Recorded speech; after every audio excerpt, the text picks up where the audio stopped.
Développement technologique, mais depuis longtemps. Parce que la notion de couleur, par exemple, c'est une notion qu'on utilise encore aujourd'hui. Le feu vert, c'est pas un feu rouge. Et on peut dire aussi qu'un noir n'est pas un blanc, etc., etc. Ou un homme qui a les cheveux noirs n'est pas un homme qui a les cheveux blancs, parce que c'est la marque de l'âge. Donc nous avons une signalisation chromatique très importante, dont on ne prend pas complètement la mesure. Il y a ce qu'on appelle une instrumentalisation de la couleur. Que la couleur, elle est là, mais on essaie de lui donner du sens, on essaie de trouver une application, une signification, un usage. Par conséquent, il ne faut pas s'étonner que les noirs se retrouvent dans certaines professions de façon massive, parce que c'est la couleur qui détermine leur rôle social, notamment au niveau des métiers de sécurité, des métiers d'encadrement. On met des noirs systématiquement n'importe où, même à la Bibliothèque nationale, enfin dire n'importe où, c'est les noirs qui représentent, qui incarnent l'ordre, qui incarnent le contrôle, qui incarnent la sécurité. Et dans le cas des juifs, il y a la problématique qu'on connaît bien des prêteurs sous gage, des usuriers. On a, à un moment donné, cantonné les juifs à ce type d'activité.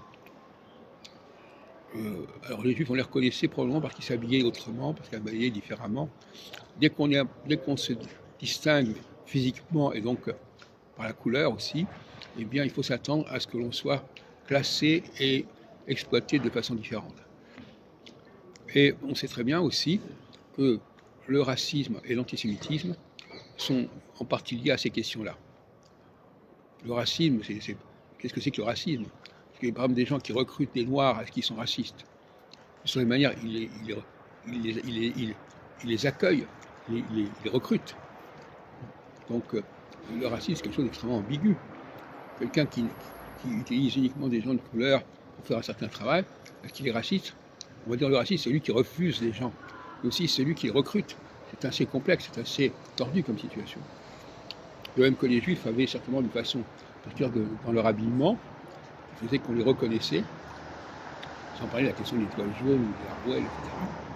Et par conséquent, on avait tendance à leur accorder des activités, des créneaux particuliers, mais ces créneaux étant impopulaires, comme le pressocage ou encore la sécurité, eh bien ça déclenche aussi du racisme, ça déclenche de la xénophobie. C'est un cercle vicieux.